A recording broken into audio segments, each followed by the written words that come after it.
about in this session is about the book of Exodus. Yesterday I spoke about the book of Genesis. The book of Exodus, it comes from a very, very different perspective than any other teaching that you've ever had on the book of Exodus, because I say the book of Exodus has a direct connection today to where we are going. And I will explain this in the following way. Whereas in the Jewish world, Jewish people do not really believe in the existence of a Satan, Lucifer, devil existing, I personally do. I do believe that everything involves a battle between God and Lucifer. Then, of course, we all know who wins. Yes. God wins. Yes. And that the bottom line is that Lucifer gets sent to the pits of hell for 1,000 years. Now, if you remember, in the last three messages, this is the fourth message, the last three messages, I spoke about Allah being not the God of the Jews and the Christians, not the God of Abraham, Isaac, and Jacob. Allah is Satan, Lucifer, the devil, the moon god, the war god, and the sword god. Allah and Islam plan the depopulation of the earth, the destruction of the human race, because all human beings are created in the image of whom? God. Satan doesn't like that. Yeah. Satan says he's greater than God. How can Satan say he's greater than God if there's one human being left on the earth? Yeah. Satan's perfect plan is the destruction of the human race and the planet Earth. Only then he can prove he is greater than God. So, the good news is, you all know who wins. What I'm trying to say is, we are now facing a showdown with Allah. I believe that the two cities of Allah are Mecca and Medina. The black stone in the heart of the mosque in Mecca, that black stone is the vortex of all the evil on the earth today. And I'm giving you the end of the message right now. That black stone is going to be incinerated. It's going to be probably vaporized by a killer satellite. You know, we today, America, Russia, you know, the powers today have killer satellites. They can beam down a laser beam and just vaporize it. And my message is not to kill Muslims. This can be done without killing one human being. You know, a lot of people, how many people remember the name Tom Tancredo? Tom Tancredo was a congressman from Colorado. And the day after 9/11, he said, one more Islamic attack on America, and we nuked the stone. We nuked that black stone. Tom Tancredo said it. Now, to nuke the stone means to kill 2 or 3 million people in Mecca. What I'm saying is laser technology today can vaporize the stone without killing one person. And I'm going to get to the feasibility of this at the very end. But I want to start with history. Because as you all know, the Bible is the Alpha and the Omega. The Bible gives you the beginnings. Once you understand the past, you can understand the future. Because the past points to the future. Now, in my very, very first message yesterday, I did 5 Precepts of Islam. And I was explaining how God is not the same for the Jews and the Christians on the one hand, and for Islam on the other hand. Abraham is not the same for the Jews and the Christians on the one hand, and the same for the Muslims on the other hand. And Abraham has a number of sons. We're actually going to talk about a son by the name of Midian. Midian is one of the sons of Abraham. We're going to talk about him. But first I want to go back to Ishmael. Ishmael, the wild ass, the wild donkey, whose hand will be against all his brethren's hands, and all his brethren's hands will be against his hand.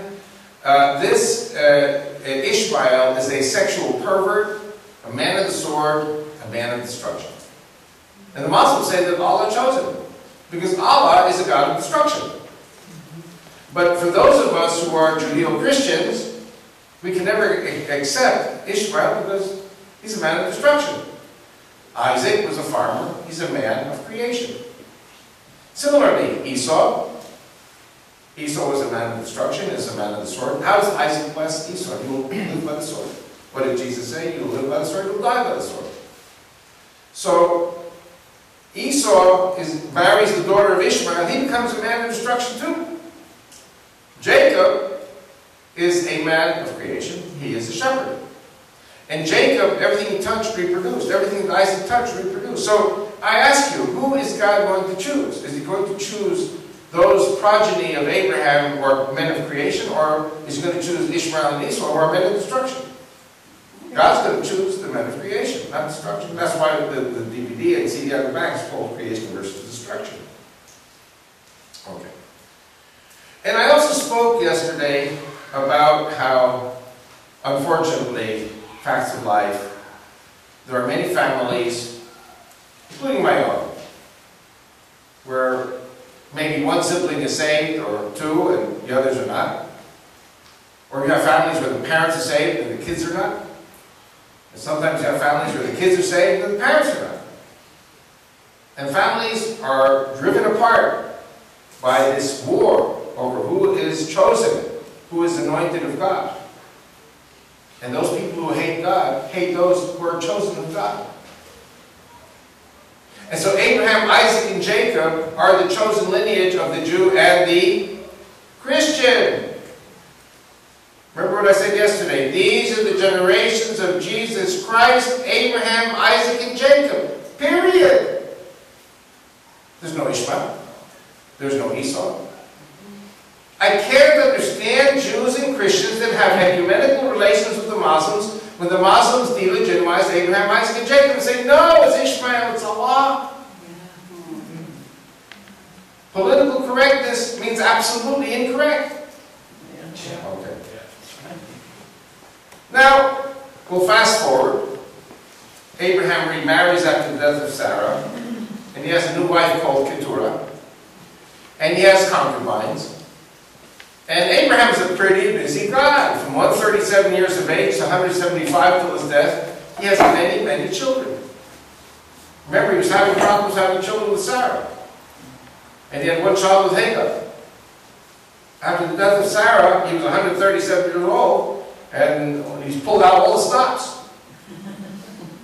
And I would ask you a question. Did Abraham love Ishmael? Yeah. And then he sent them away. Did Abraham love Isaac? Of course. God said 4 times that Isaac was the chosen son. Then Abraham had this slew of children, all these other women. And God said, send them away. How did Abraham send them away? He loved them. But God told him to do it. Because his entire choice was in Isaac. Okay. The name I want to emphasize in this hour is Midian. Midian is one of the sons of Keturah and Abraham. In other words, you have to remember, there are 3 half-brothers, Ishmael, Isaac, and Midian. Midian is basically scoffed at, not scoffed at, it's like overlooked in rabbinic studies. What do we know? Ishmael is sent away. What do we know about Midian? He's sent away. Esau sent away. And Abraham, who by the way was still alive, you know, during the time of Isaac, I think also Jacob. And so there's a very clear, common genealogy for every Jew and Christian. I want to go to the next generation, Joseph and his brothers. Everybody hated Joseph. Joseph was the chosen son. Jacob preferred Joseph over everyone else. So they hated him. And they wanted to kill him. And you know, there are families where brothers and sisters, they kill each other. Or brothers kill brothers. So they took Joseph. They were going to kill him. They put him in a pit. They say, hey, you know what, we're hungry. Let's have lunch first. We'll make a barbecue. Because that's how they eat. They kill an animal, make a barbecue. And then come back, we'll kill him in a few hours. Meanwhile, a caravan comes by and they pull him out of the pit. Does anyone know who these people were in the caravan? Merchants. Maybe Midianites and Ishmaelites. Who was Ishmael? Who was Midian? Half-brothers of the grandfather, Isaac.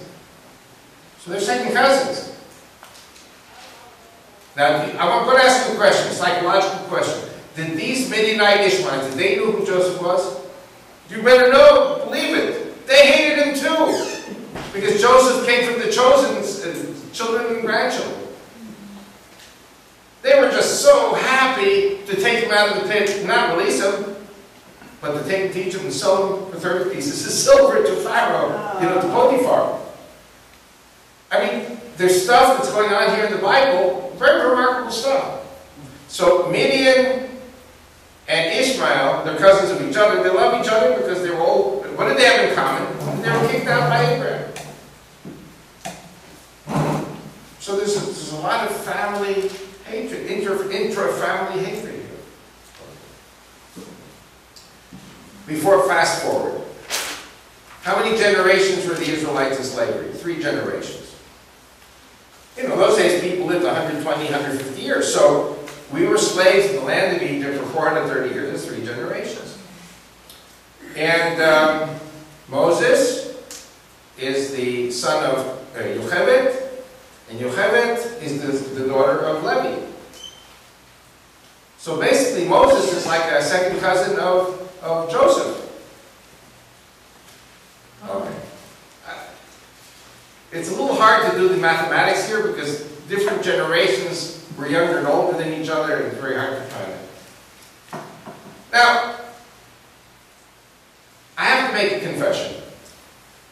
I write a book, and I have a certain basic direction I want to go, and I do research as I'm writing the book. In other words, I put down my basic ideas, but then I look around for things that could enhance my basic ideas. And I talk to people, and people teach me. And, there are Christians who teach me things that Jews don't talk about. Some Jews do, but very few. And you've heard of the name Josephus?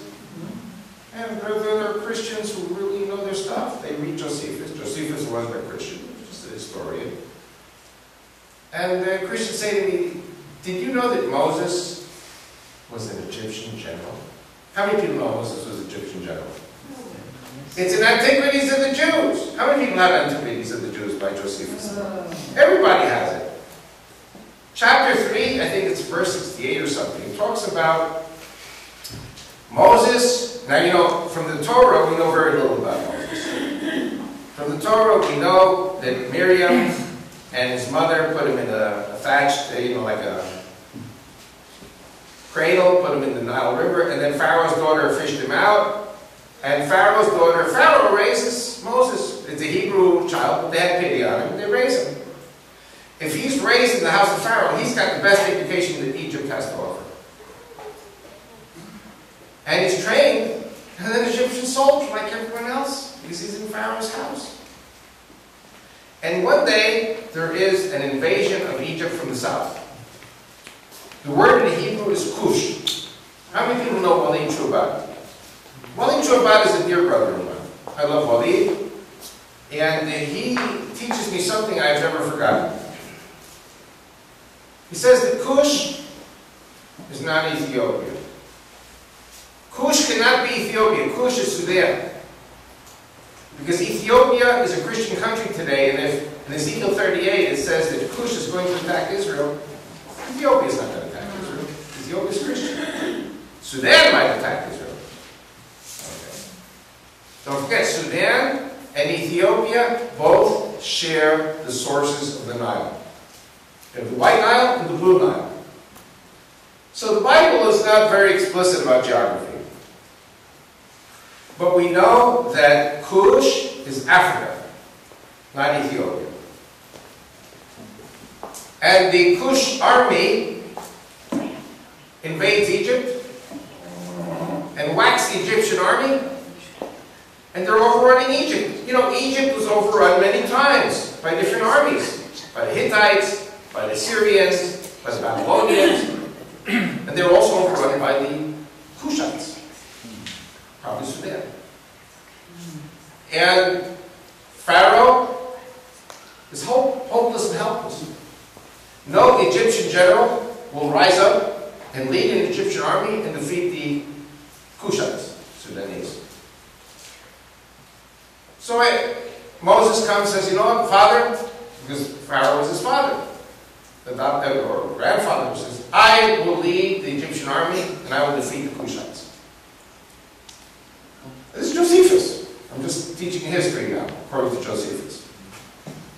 And Moses circumvents, speak of that, he circumvents the Cushite army and defeats them. And then Moses pursues them all the way back to their home city in Sudan, probably Khartoum.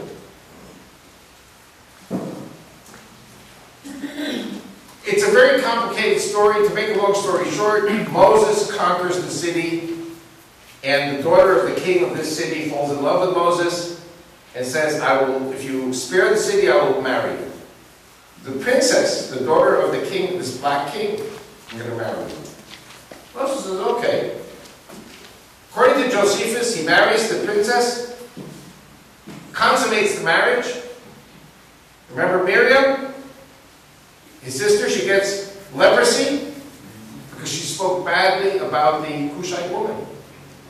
How many people know about this? It's in the Bible. I need to know if you know the Bible. Yes. Yes. Miriam spoke bad about the Cushite woman. She got leprosy. So the rabbis today say that Cushite woman is Zipporah, the daughter of Jethro. No! Zipporah was his cousin. What did I say about Moses? What did I say about Jethro? They're descended from Midian and Isaac. And so Moses actually marries two women. Are you with me? What I'm trying to do is establish a few ground rules here. Okay. So according to Josephus, Moses comes back, victorious. All the other princes of Egypt wanted him to die because he was a Hebrew. He comes back victorious. This makes him very angry. And one day Moses sees the Egyptian taskmaster beating the Hebrew slave, kills him. Then he has to hightail it out of Dodge. That's when he goes to Jethro and then marries his cousin, Zipporah. Do you understand the sequence here? And Jethro was a shepherd. Jethro was a shepherd, A creator. and these Israelites were shepherds. And not a destroyer, but a creator. Okay, also good, but what I'm saying is, the Egyptians hated us because we were shepherds, Yeah. and Jethro was a shepherd. We're only talking about 2-3 generation separation. Okay. How many people heard of the Midrash?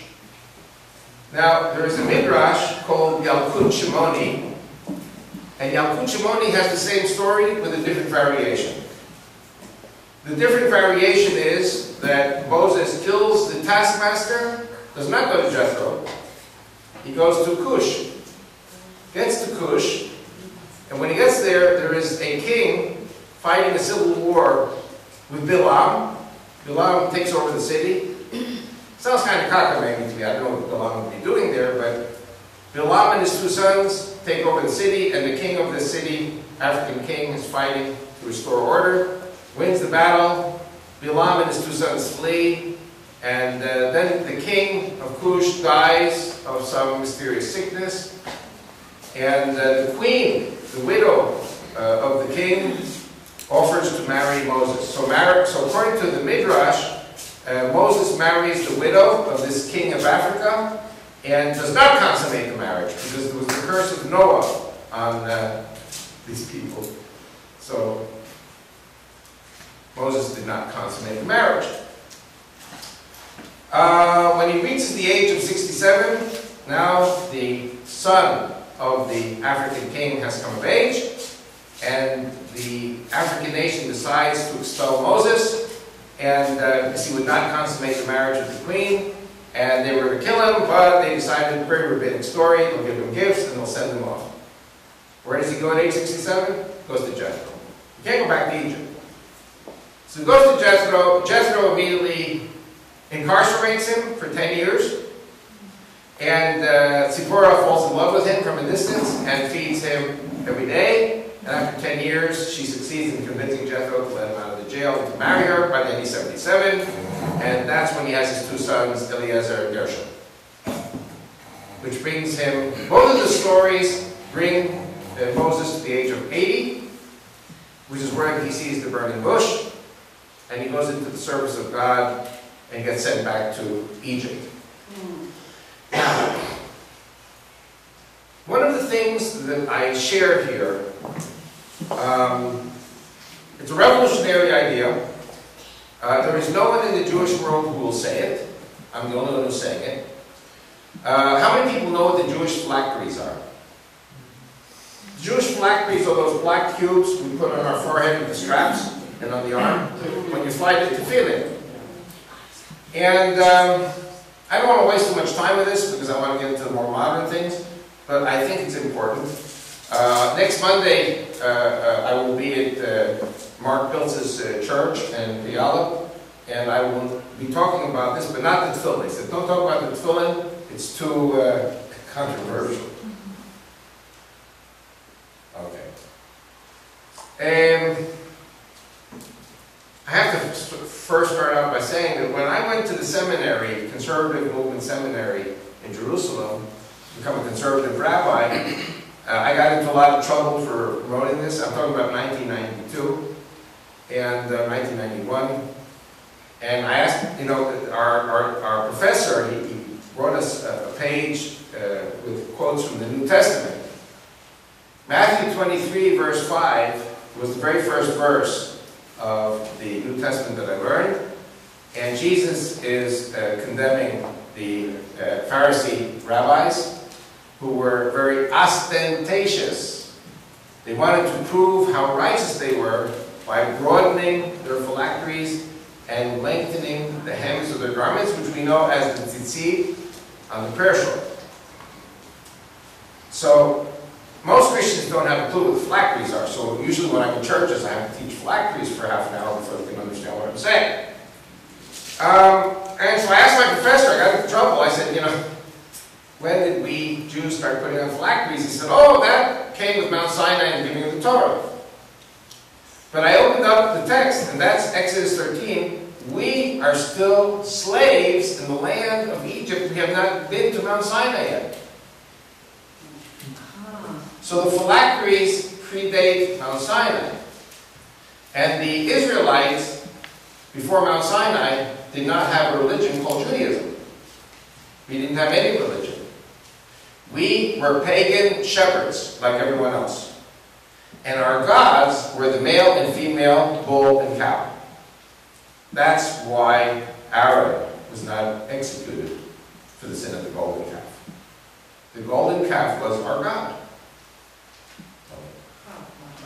A lot of this teaching is going to be a bit shocking for you. Okay. So what I'm saying is that phylactery that we put on goes back to something before. Something pagan. Because like I said, there was no rabbinic Judaism, there was no rabbi, there was no Judaism. Moses goes to Pharaoh, and he says 6 times, let my people go. The first time is different than the other 5 times. The other 5 times, Moses says, let my people go, so that they may serve the Lord in the desert. Which is nice. You can go work, serve the Lord in the desert. Serve God in the desert. But the first time, he says another word. In Hebrew, the word is sheyachogu li bamidbar. She means that. Yachogu li bamidbar. The King James translation, which is what the Jews use in the synagogues today, King James, is so that they may celebrate the Lord in the desert. Celebrate is a beautiful word. You know, there's a cruise ship, like a love boat, called Celebration. Celebration is a wonderful, fuzzy word. The word in Hebrew has another possible meaning. Okay, now I'm going to say something very crazy. What? Yeah, I'm going to get to that now. Now, how many people know what the word Hajj means? Hajj. Hajj is a Muslim who goes to Mecca on pilgrimage and goes around in circles around the black stone. What's the Hajj? They go around in circles. Now, Hajj, H-A-J, is Arabian Arabic. Egyptian Arabic is the same Arabic, but it's pronounced differently. In Arabic, in Egypt, it's Hajj. The J becomes a G. H-A-G instead of H-A-J. Hajj, Arabian Arabic, Hajj, Egyptian Arabic. When you have made pilgrimage, they call you Hajj. If I were a Muslim, God forbid, I went to Mecca, I said Hajj Avi, or Hajj Hank, you know. Egyptian would be Hajj. How do you say happy holiday in Hebrew? Chag Sameach. Now, to my Latin American friends here, where did they go? They disappeared on me. So, you know, you have a word in Spanish, a name in Spanish, Jose. Jose is Joseph. In America, people don't say they say, no way, Jose. Yeah. The che becomes a he. Same in Arabic and Hebrew. Hajj, Arabian Arabic. Hag, Egyptian Arabic. Hag in Hebrew. The word ho in Hebrew means to go around the circles, or a circle. Yes. How do you say plane in Hebrew? Matos. Matos is an airplane. Hamatos hag. The plane is circling over the field. A holiday, hag. My contention is that the origin of the word hag is from the circling of the black stone in Mecca. We cannot forget for a moment that Moses was an understudy to the high priest of Midian. You know, you ask the rabbis, where's Midian? Duh, we don't know. The Torah's not GPS. I say, duh, yes we do know. We were in Arabia. Midian is Medina. What are the two holy cities of Islam? Mecca and Medina. Medina is Madian.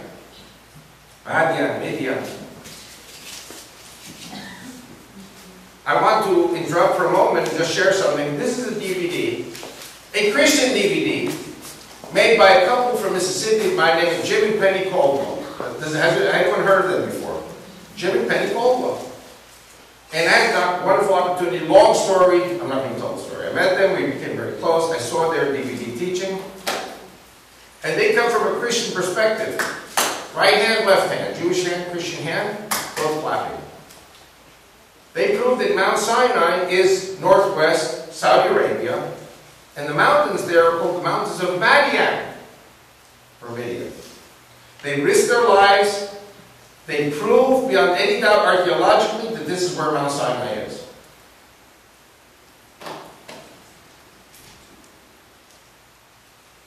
You know, my wife and I are very romantic. We watch, instead of watching blockbusters, we watch Saudi news, Egyptian news, radio, you know. My wife's a monitor.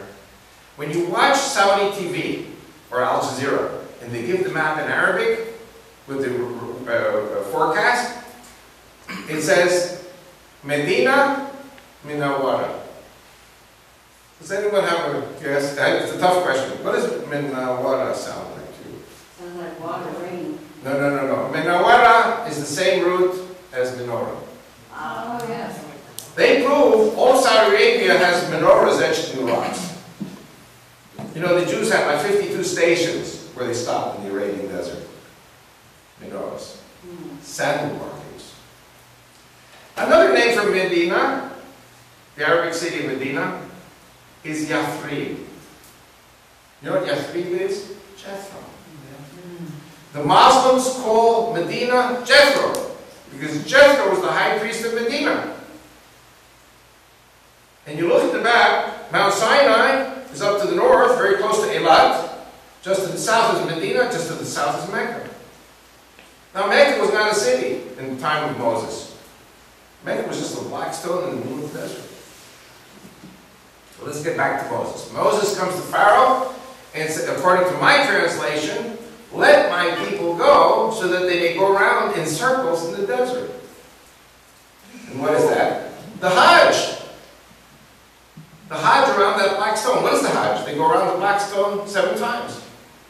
If you're a Muslim, God forbid, and you go on the pilgrimage to Mecca, you go around that black stone 7 times. What else does Moses say to Pharaoh? 3 days in the desert. The Hajj is a 3-day ceremony. What do we know about Muhammad? He overtook the black stone. He co-opted pagan religion of Mecca and called it Islam. Okay. And so that black thing we wear on our forehead, Moses is taking the Jews out, the Israelites, out of slavery. What is the symbol of slavery? Triangle. Triangle is the pyramid. What is the symbol of freedom? The cube. We're talking about simple geometry. The triangle, the pyramid was a symbol of Pharaoh. The cube was the symbol of freedom in the desert, Jethro. Don't forget, Moses was with Jethro for maybe a few decades, who knows? And he tells every Israelite slave in their homes, put that thing on your forehead and on your arm, and that's going to be... How many people remember the gyroscope from high school days? The gyroscope, it's going to keep you on an even keel to where you're going. Because our destination is freedom in the desert, the black stone.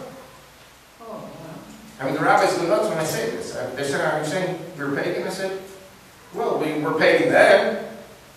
Because as soon as we crossed over the Red Sea, and Moses says, I'm going to go up on the mountain and get the law," he disappears for 40 days. People thought he was dead.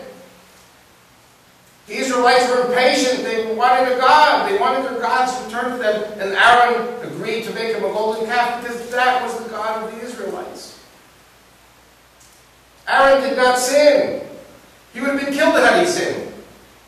He did what the people wanted because they were showing their loyalty to God by praying to the golden calf. God was trying to wean us away from paganism. This whole idea about monotheism and God at Mount Sinai, this comes later. Mount Sinai. See, what I'm sharing now is a revolutionary idea that no other Jew in the world knows or thinks of. Okay. So, I mean, you judge it, you throw it out if you want. But what I'm saying is all of these pieces of the jigsaw puzzle point to our 40 years in the desert as being in Arabia. We were in Arabia. The Caldwells prove we were in Arabia from a Christian perspective and from an archaeological perspective. I prove it from a biblical perspective. You know, there's certain parts of the Torah extremely boring. I think one of the most boring parts of the Torah is the building of the tabernacle. You know, not the tabernacle, the tent of the meeting. The tent of the meeting explains very punctiliously where the beams are supposed to be and where the curtains are supposed to be and how you put it together. Boring. Who cares? But I found something interesting there. When rabbis say that the Torah is not a GPS, I say, wait a second. The beams are going to face as follows. This is how the Torah says it. These beams are going to face to the north. These beams are going to face to the east. And these beams are going to face Yemen. Where's Yemen? To the south. You know, you have Saudi Arabia, and to the south of this Arabian Peninsula is Yemen. And the fourth side is going to face the sea. What sea? The Red Sea. We just crossed the Red Sea. We're in Saudi Arabia. GPS. Okay. Wow. Then we go into the book of Numbers. I mean, the Caldwells prove in their DVD that every one of the 52 sites there were altars for the animal sacrifices. They show it in the movie. They show the split rock. Moses hit the rock. They show the split rock. You know how the Caldwells found it? The Bedouin. The Saudi Bedouin says that's the mountain of Moses. That's where the split rock. They know this stuff. And the Saudi military built a fence around the mountain and said anyone who crosses the fence will be shot. The Caldwells took a great risk to do this. Okay. I say God gave me the Caldwells to help galvanize me in doing my message too. Yeah. I'm going to give one or two more little sentences, then we're going to go into modern day. How many people know where Jethro is buried? I said it yesterday. In Israel. Where? Tiberias. How many people remember King Richard the Lionhearted? He was defeated by Saladin at the Battle of the Horns of Chittim. Jethro is buried at the site of the Battle of the Horns of Chittim. It's called Nebi Shuaib, the prophet Shuaib. The Druze people are descended from Jethro. In other words, the Druze are descended from Midian. They're our cousins, just like the descendants of Ishmael are our cousins. I think it's one of the reasons why the Druze religion is secret. The Jews do not tell anyone their religion, because if it shows how clear they are close to Moses, they will be slaughtered by the Muslims. Jews keep it a secret. I've been trying to talk to Jews, they won't talk to me. I tell them, I know, they look at me like this. I'm on to them. Okay. How do I know also that Jethro is buried in Israel? Josephus says so. Josephus says that Jethro was given an inheritance of the land in 12 tribes. So I didn't say it, Josephus said it. Now wait a second. Didn't he have a day job? Didn't Jethro he was the high priest of the Black Stone in Arabia. Why would he leave his day job to go with these Israelites? The reason is, how many people remember Pinchas? Phineas slaughters the Israelite prince and the Midianite princess, Cosby, and they're having sex in front of the tent of the meeting. This was a direct affront to God. You know, when we Jewish men put on our prayer shawl, tzitzit, you look at Numbers 15, 37 to 41, it explains why Jewish men wear the prayer shawl. The four fringes remind us not to go a-whoring after the gods, after the pagan gods. Because the good old-time religion in those days was sex. The good old-time religion in those days, the Egyptians, the Greeks, the Romans, Babylon, was all sex. And God is saying religion is not sex. It's not temple whores, temple prostitutes. And when Christians read the book of Acts, chapter 15 and chapter 21, it says 3 times, what are the things that Christians should abstain from? Don't eat meat offered to idols. Now, if Allah is Satan, you're not going to eat halal meat. Halal meat is offered to Satan. It's offered to Allah. When the Muslims slaughtered, Allahu Akbar, Allahu Akbar. And it says, avoid fornication. Fornication is not premarital or extramarital sex. Fornication is sex with the temple prostitutes. Cosbi Batsur was a temple prostitute. She was the chief prostitute of the Midianites. And what was her father's name? Sur. What does Sur mean in Hebrew? Rock. Rock. Stone. Yes. Her father was one of the 5 chieftains killed at the end of the book of Numbers. Sur comes to battle against the Israelites. He's killed. You see, Jethro is the father-in-law and the cousin of this crazy Moses. And these crazy Israelites who have come to conquer the land. And they've killed his Midianite princess and the princess, the prostitute. So Jethro has to get out of Dodge. So Jethro and his family go with the Israelites and they go into the land of Israel. One more point, which is very important. Deuteronomy 2, verse 2. God says to the Israelites, enough being encamped on this mountain. Thank you. Thank you. I have water here also, but thank you. You hear what I just said? God, we are out encamped on this mountain of God, Jebel Eloz. Jebel Eloz means the almond mountain. Remember that Aaron was going around the almond branch, healing the people? The Caldwells, they find an almond tree on Mount Moses, only one tree. It's an almond tree. What's an almond tree doing in the middle of Mount Moses in Saudi Arabia? They found it. I mean, it's there. We're living in remarkable times, brothers and sisters. Things are being discovered every day that prove the veracity of the Bible. Amen. So God says, enough being encamped on this mountain, turn north to the land of the Amorites that I have promised you. So we turn north. But we have to go around the Edomites and the Ammonites and we're not to go to war with them. So that's the history. This is some of the history that's in this book.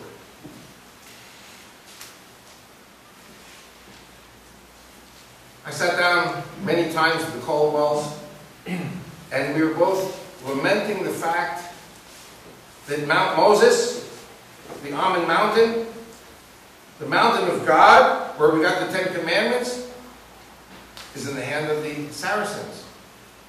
I use the word Saracens. If you have a Crusader mind, you'll understand what I mean. The hand of the enemy. God's mountain is occupied by the Muslims, by the enemies. Where we got our Torah. Where the Jew and the Christian got their Torah. We were lamenting this. How can it be that this mountain is left alone? And it's only about 200 miles from Eilat. When you get up on the top of that mountain, and the Caldwells were at the top of the mountain, you see the Gulf of Aqaba, the Gulf of Eilat. That's how close it is. The mountains of Madian, Medina. Okay. Now I shift gears. What I tried to do is to give you the background. Now what I want to do is fast forward to today. And this is news from like a week ago. A poll was carried out in Saudi Arabia. Do you know what percentage of the young people of Saudi Arabia back ISIS? 92%. ISIS will take Saudi Arabia.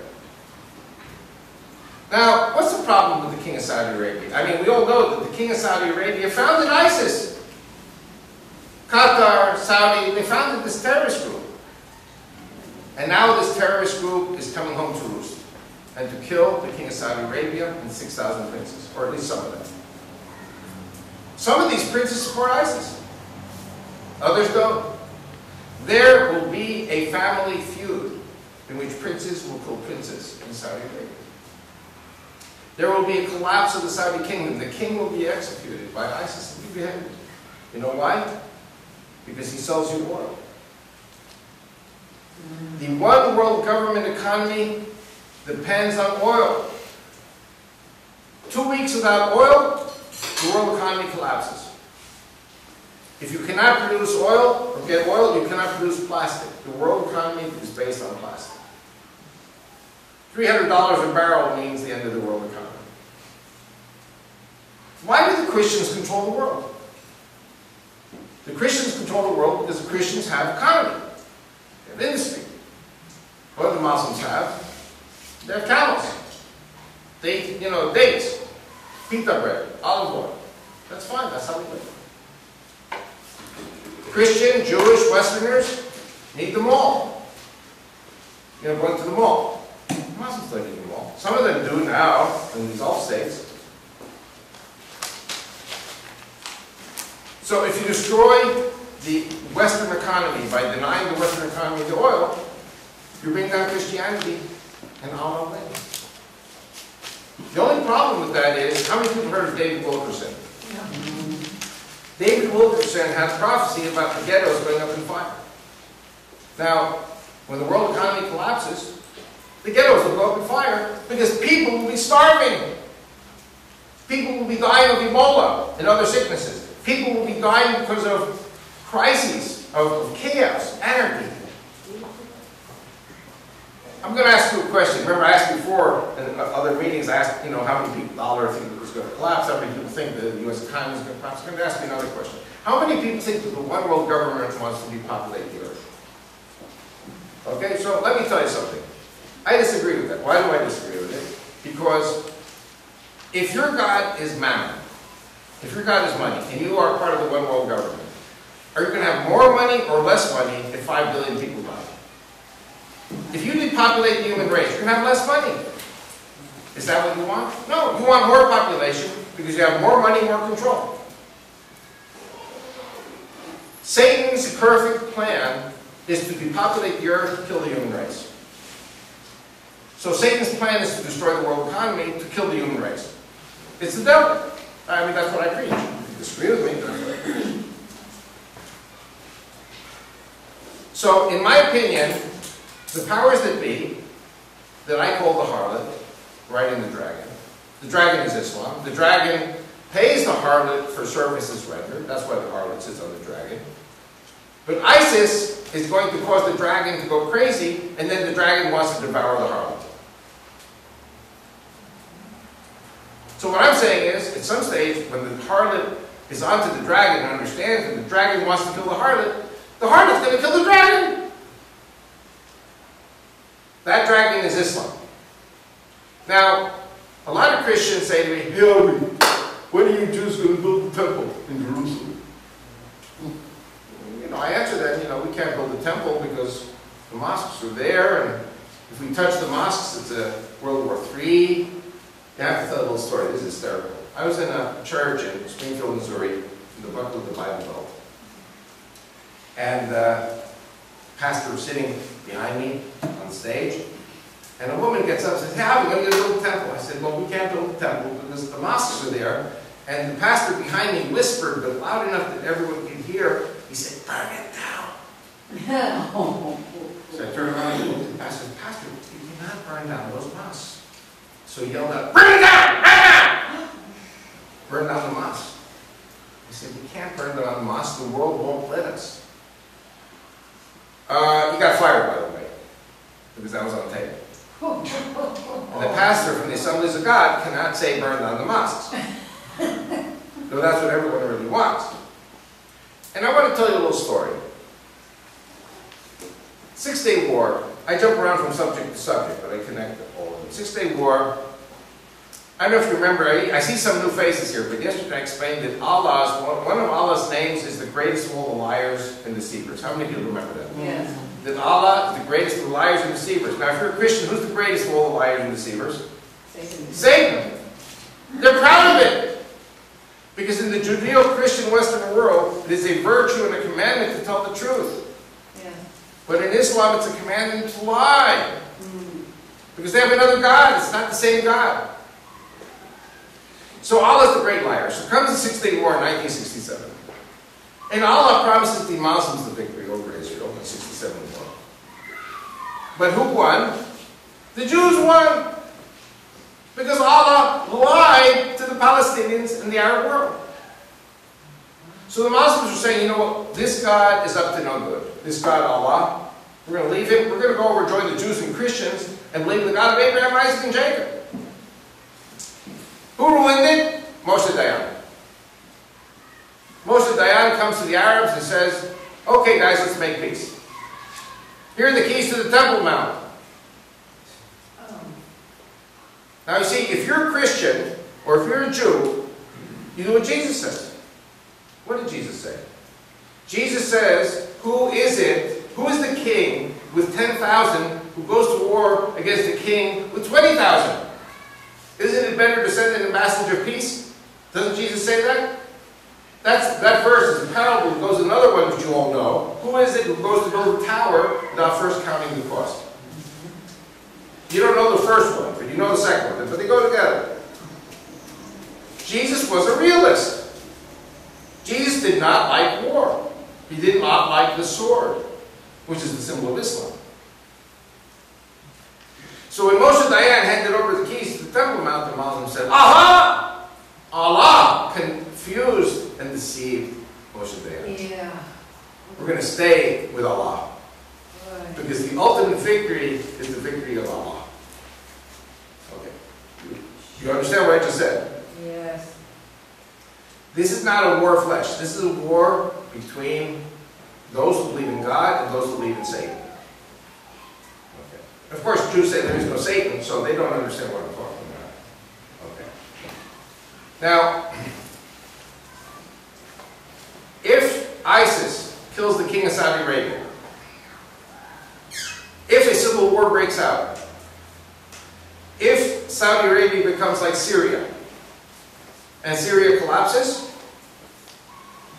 if ISIS blows up the oil wells, or the word gets out to the the one world government, that ISIS is going to blow up the oil wells, what's the one world government going to do? You think one world government is going to let ISIS blow up the oil wells? The one world government is going to say, no way, Jose. So long as the Muslims played ball and provided the oil, let them build palaces with gold faucets.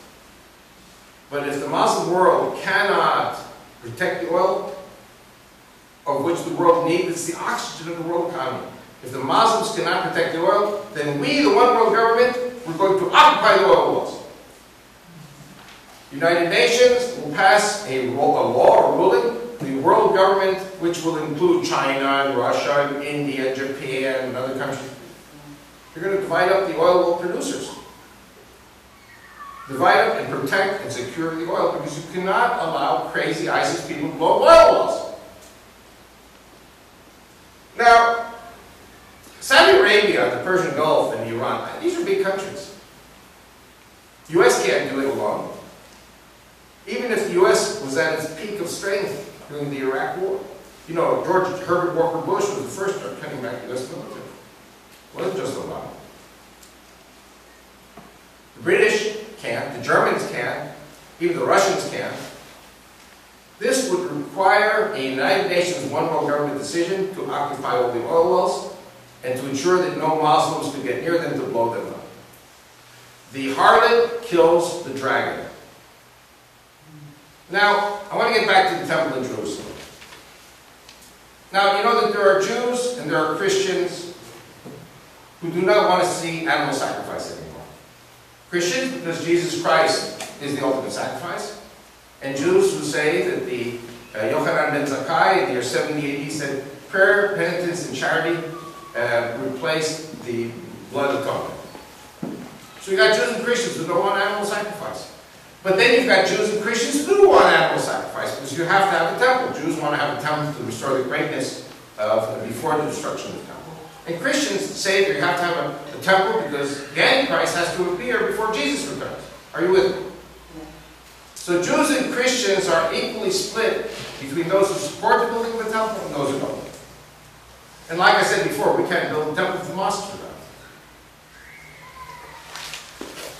So what I believe is going to happen, and this is the crazy thing, and I'm going to kind of conclude with this.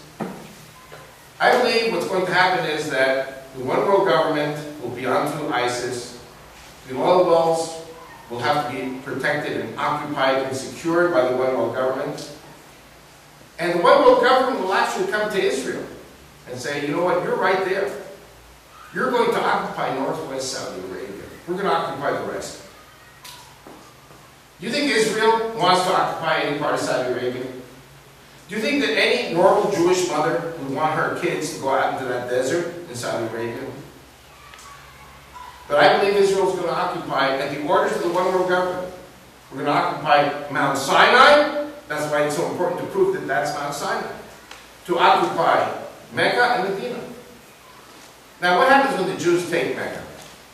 The whole Islamic world is going to march on Israel. 1.5 billion people. In order to preempt a march on Israel of 1.5 billion Muslims, you've got to destroy the Black Stone. Once you destroy the Black Stone, Allah has been sent to the pits of hell for 1,000 years. It's the end of Islam. Do you understand my logic? Yes.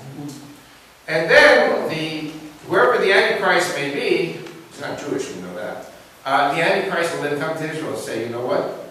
You can go build your temple now, because you destroyed the Black Stone. The Antichrist needs the temple so that he can show up. You follow what I'm saying? So when people ask me, when will you build the temple in Jerusalem, I say only after the Black Stone is gone. When Islam is not there anymore. And the Christian world is going to have to convert 1.5 billion Muslims to Christianity. Sure. And when is this going to happen? Mañana. Because ISIS could take Saudi Arabia mañana, and then things are just going to go one after another very fast. I'm telling you, I mean, my 4 messages yesterday and today point to the Messiah's coming and return very soon. My 2 messages point to the Jews and the Christians moving to Israel very soon. Building the temple, Messiah's coming and return. I mean, we're living in the most unbelievable times. This generation, I think you'll agree with me, has witnessed more fulfillment of Bible's prophecy than any other generation in the last 2,000 years. Yes. Yeah. Things are happening faster and faster and faster, and we are definitely not in control of anything. And God's remarkable. God's showing us things like, how did these things happen so quickly? The Arab Spring, ISIS. None of this existed just 4 years ago. Leaders that were ruling Arab countries for 30 years are gone. Mubarak, Gaddafi, Saleh in Yemen. The whole world structure is being shaken. And I believe God is going to bring us back to Saudi Arabia. And in conclusion, I'll say that Deuteronomy 11 says that our borders will go from Lebanon to the desert. So let me ask you, where's the desert? Is the desert the Negev? The desert's not the Negev. Is the desert the Egyptian peninsula of Sinai? The desert that is described in the Torah is Saudi Arabia.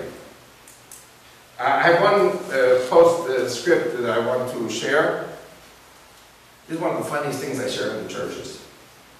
Do you remember Elijah the prophet? Mm-hmm. Elijah has a showdown with 450 priests of Baal. And he wins. I mean, God chose Elijah's offering. And so the 450 priests of Baal were executed. That was the deal. It was a bet. Who's going to get executed? So Ahab actually kills the 450 priests of Baal. So Jezebel.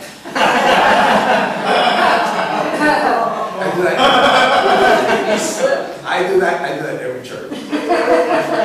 And nobody falls asleep. So Jezebel says to Ahab, you go tell that Elijah that what he did to the 450 priests of Baal, I'm going to do to him. So if you remember, Elijah takes off. Elijah flees where to? To Beersheba. This is 1 Kings chapter 19. And he's very depressed. All the prophets have been killed. He's the only one left, as far as he knows. And he leaves his aide, and he goes off into the desert, one-day trip from Beersheba. And probably he's dehydrated, sunstroke, heat stroke, hot place. And he falls asleep. And the angel of the Lord comes to Elijah and shakes him, says, here's some water, here's some food, get up, you gotta go. So he eats and drinks and goes back to sleep again. He's probably dehydrated, Have you ever been dehydrated? I've been in the Israeli army, I've been dehydrated a lot of times. Okay. So the angel of the Lord gives him more food and water. He says, wake up, you have a long way to go. You have 40 days and 40 nights in the desert walking until you reach Mount Horeb. Now what's Mount Horeb? It's Mount Sinai. Now if you draw a map, if you go the, what do you call it, the mechanical drawing? The divide. You go 40 days, how far can you go? It takes you right there to Mount Sinai. Okay. I'm going to throw a curveball at you guys. There's a cave there on Mount Sinai. This cave was found by the Caldwells. They went into it. Elijah goes to that cave. And he talks to God and says, what should I do? And God says, go to Damascus. How many people remember? Continue being a prophet. Okay, here's a curveball for you to think about. Where does the Apostle Paul go after his Damascus Road revelation? Arabian desert. Arabia! Not Sinai. Arabia. And he's in the same cave as Elijah. Yeah. Something is going on in Arabia. And I don't want to talk about it because I haven't really studied it. But there is a Christian Lebanese theologian by the name of Salibi. Salib in Arabic means the cross. His name is Salibi, he's a Christian. And he says that there is an entire alternative replacement theology in Judaism, which was based in Arabia. And one thing that the rabbis of Jerusalem during the time of Christ had in common with the 12 apostles is that they all wanted to suppress the Arabian theology. There was something going on. And I would venture to say something else also that people have suggested to me, that the 20 years in the New Testament of Jesus' life, where was he 20 years? And so some people say he was in Spain, he was in England, and some people say he was in Arabia. Something was happening in Arabia. There's something about Arabia, there are secrets that I think will be revealed one day. And I have news for you, the rabbis won't like it. Maybe certain Christian theologians in Rome don't like it. I think my work in life is to seek the truth. And whatever truth God will show me, I will accept it. And God bless all of you. And these are things that I hope will make you think. And the worst thing I hate is when people fall asleep on me. You can love me or hate me, but don't fall asleep on me. The subjects are absolutely fantastic subjects, and they're all in the Bible. And I will be the Missler next week, and I'm probably going to talk about some of these things. Because the Missler people are always looking for things to think about. The worst thing is when you stop thinking. So God bless all of you, and continue devoutly in your prayers and your activities. And may God bless you, and God bless America, and God bless Israel. And may God bless you. Thank you. Amen.